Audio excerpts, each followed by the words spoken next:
जय हिंद। देखो आज नियामक ज्यामिति का सवाल बता रहे हैं, है ना।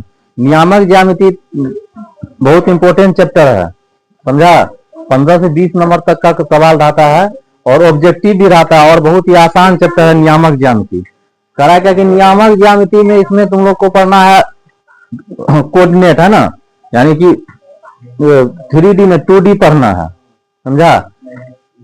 निर्देशांक ज्यामिति उसी को कहा जाता है। अब करा कि निर्देशांक ज्यामिति में जो है इसमें कुछ चीज समझना है। ये हो गया नियामक ज्यामिति। नियामक ज्यामिति जैसे मान लो ये OX और OY हुआ, है ना। दोनों अक्ष जहां यहाँ पे यह काट रहा है, इस बिंदु को कहा जाता है मूल बिंदु, है ना। इस बिंदु को कहा जाता है मूल। इसको आगे भी बढ़ा सकते हैं। ये हो गया मूल बिंदु, जहां दोनों अक्ष कटता है उसको कहा जाता है मूल बिंदु। अब मूल बिंदु का नियामक होता है ये 0 0। ये हो गया मूल बिंदु, है ना। करा क्या कि एक्स अक्ष से जो दूरी होता है या पहले वाई अक्ष से जो दूरी होगा, ये वाई अक्ष है, वाई अक्ष से जो दूरी होगा उस दूरी को कहा जाता है एक्स नियामक, है ना। ये वाई अक्ष है ना, यहाँ वाई अक्ष से जैसे जैसे दूरी इधर चले जाते जाएंगे या इधर जाते जाएंगे, यहाँ से मान लो यहाँ 1 है, यहाँ 2 है, यहाँ 3 है, यहाँ 4, यहाँ 4 तक आ गए, तो ये वाई अक्ष से दूरी हुआ ना, है। तो वाई अक्ष से दूरी को कहा जाता है एक्स नियामक। एक्स अक्ष से जो दूरी है, एक्स अक्ष से दूरी से यहाँ पर आते जाएंगे, यहाँ तक मान लो आ जाए, तो एक्स अक्ष से दूरी जो है वो हो जाएगा वाई नियामक। तो इसके अनुरूप मान लो यहाँ पे कोई बिंदु है, यहाँ PXY, इसको जो है इस तरह से इसको मिला दो, ऐसे ये इसको मिला दो, है ना। ये एक्स नियामक है, तो एक्स नियामक कहाँ पे हो जाएगा, वाई अक्ष से दूरी, है ना। वाई अक्ष से दूरी, ये दूरी एक्स नियामक हो गया। और ये वाई नियामक है, तो एक्स अक्ष से दूरी हो जाएगा, होगा ना रे, है। एक्स अक्ष से यह दूरी हो गया, या एक्स अक्ष से जो है जो दूरी हुआ, एक्स अक्ष से दूरी ये हो गया, समझा। तो ये हो गया एक्स अक्ष से दूरी और ये हो गया वाई अक्ष से दूरी। तो यही दोनों बिंदु जो मिला तो यह एक्स और वाई हुआ, यानी कि इसमें यह पॉइंट याद रखना है, एक्स अक्ष से दूरी वाई नियामक, है ना, और वाई अक्ष से दूरी बराबर एक्स नियामक, समझा। कोई बिंदु है, मान लो बिंदु का नियामक दिया हुआ या निर्देशांक दिया हुआ एक्स हुआ, है ना। ये एक्स मतलब हुआ वाई अक्ष से दूरी और ये वाई मतलब हुआ एक्स अक्ष से दूरी। इसको कहा जाता है भुज, इसको कहा जाता है कोटि, है ना। अब ये भुज कोटि पे कई सवाल रहता है, नहीं रहता है, यही जो लिखा है इस पर कई सवाल रहेगा। एक्स अक्ष से दूरी, वाई अक्ष से दूरी, यहाँ दे देगा 2 और 3 दे दिया, मान लो कोई सब, यहाँ 2 है, यहाँ 3 है, बोल देगा कि इसमें बताया कि एक्स अक्ष से यह बिंदु कितना दूर है ना, वाई अक्ष से कितना दूर है, समझा, है। तो ये कंसेप्ट हुआ। फिर करा कि मूल बिंदु का नियामक, मूल बिंदु का नियामक हो जाता है 0 0। अब इस चैप्टर में एक सूत्र आता है कि 2 बिंदु है, मान लो 2 बिंदु है A और एक B है, इसका नियामक x1 y1, इसका नियामक x2 y2, है ना। तो अब इसका दूरी निकालना है, यह दोनों बिंदु के बीच का दूरी क्या होगा, दूरी AB क्या होगा, तो x1 माइनस x2 का होल स्क्वायर, या x2 माइनस x1 भी लिख सकते हैं, और y1 माइनस y2 का होल स्क्वायर का रूट हो गया। ये हो गया, है ना। ये इस चैप्टर के लिए हिसाब है। यह करा के कि कोई बिंदु जो है करा के एक्स अक्ष पर यदि कोई बिंदु स्थित है अक्ष पर, तो उसका वाई नियामक क्या हो जाएगा 0, और वाई अक्ष पर स्थित है तो एक्स नियामक क्या हो जाएगा 0, है ना।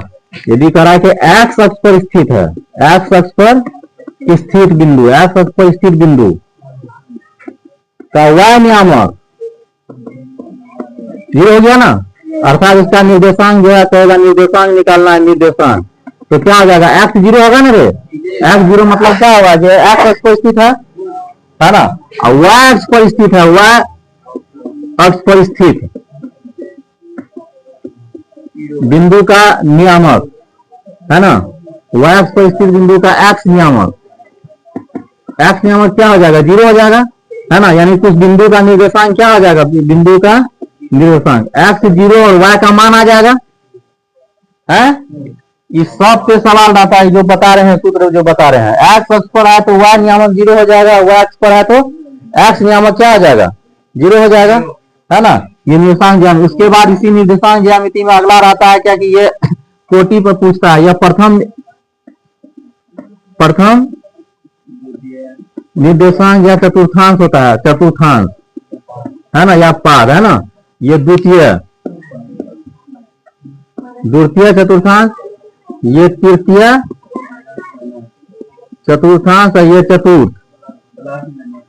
चतुर्थांश। इसमें x और y दोनों प्लस है ना, इसमें x माइनस y प्लस, इसमें x भी माइनस y भी माइनस, इसमें x प्लस और y प्लस, है ना, समझा। ये जो है ये इतना इस चैप्टर के लिए है ना, इतना इस चैप्टर में जो है आता है जिसपे बहुत सारा ऑब्जेक्टिव रहता है। और इसी चैप्टर में जो है देखो है ना, जैसे 7.1 चैप्टर दिया हुआ है, करा कि कोई बिंदु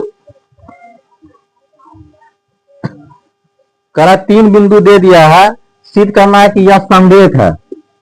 तीन बिंदु दे दिया है, एक ए है, एक बी है, एक सी है, तीन बिंदु है। तीन बिंदु दिया है, 1 5 2 3 -2 -11। सिद्ध करना है यह संरेख है। संरेख मतलब एक ही रेखा पर है, तो दो तरह से संरेख सिद्ध होगा। या तो यह दूरी का सूत्र लगा देंगे ए बी जोड़ बी सी बराबर ए सी, या नहीं तो त्रिभुज का सूत्र लगा देंगे, है ना। त्रिभुज का सूत्र लगाने पर 0 आ जाएगा तो क्या होगा, संरेख होगा।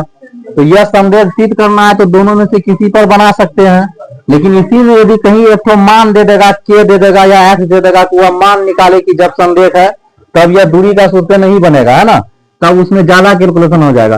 इसको किसी भी सूत्र यह सिद्ध करना था ये तीनों बिंदु संरेख है, तो पहले ए बी निकालेंगे। अभी बताए x1 - x2 1 - 2 y1 - y2 5 - 3, है ना।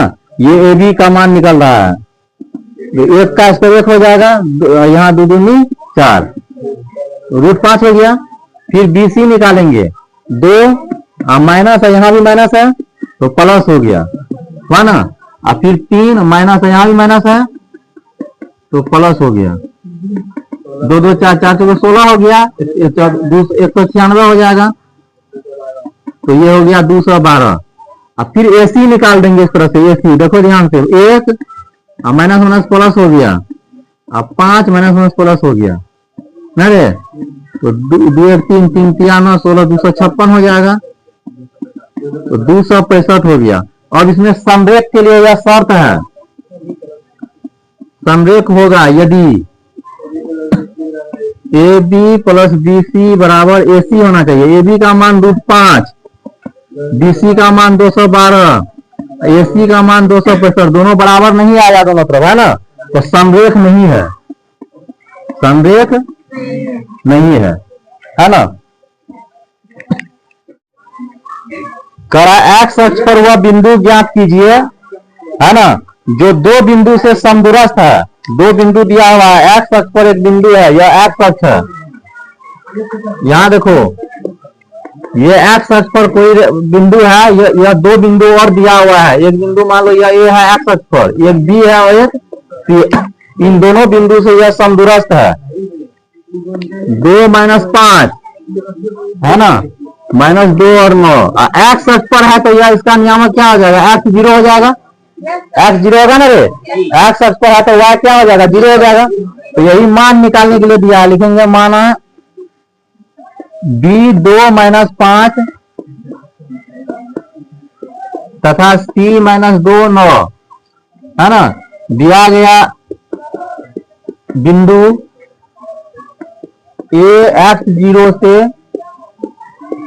समदूरस्थ है, समदूरस्थ है ना, इससे समदूरस्थ है। निकालेंगे ए बी का मान, निकालेंगे ए बी स्क्वायर बराबर x1 - x2 बोले है ना, इसका स्क्वायर 0 माइनस प्लस का होल स्क्वायर, ये हो जाएगा A B square x1 - x2 का whole square y1 - y2, a - b का होल स्क्वायर हुआ a square 2ab b square, अब 5 का स्क्वायर 25 हो गया, ए बी हो गया एक्स स्क्वायर, दूनी 4x1 रे, दूनी 4 25 4 29 हो गया। अब फिर ए सी स्क्वायर निकालेंगे, ए सी स्क्वायर इधर देखो एक्स x1 अब माइनस देंगे, यहां माइनस पहले से है तो प्लस हो जाएगा, और 0 माइनस 9 का क्या हो गया होल स्क्वायर हो गया। तो A C square A plus B का whole square, A square 2ab plus B square, 9 का स्क्वायर 9 में 81 हो गया। ए सी एक्स स्क्वायर दूनी 4x 81 या 4 85 हो गया, है ना। ये दे दिया है क्या कि यह समदूरस्थ है ना, ये क्या है समदूरस्थ है, प्रश्नानुसार यह दोनों बिंदु समदूरस्थ है, यानी कि ए बी स्क्वायर बराबर ए सी स्क्वायर, है ना। यह दूरी और यह दूरी क्या है बराबर है, दूरी बराबर है तो उसका स्क्वायर भी बराबर होगा, तो ए बी का यही मान रखेंगे, x square minus 4x plus 29 और फिर एक्स स्क्वायर प्लस 4x, है ना, और प्लस 85 है ना रे, कर गया ना, 4x माइनस 4x 85 और माइनस इधर आ गया 29 हो गया, 8x बराबर हो गया 56 हो गया, 8 से 56 हो गया, x का मान -7। यही कर पूछ रहा था कि बिंदु कितना होगा, तो -7 और 0, -7 और 0, इसका मतलब यह बिंदु जो है x के क्या कहते हैं ऋणात्मक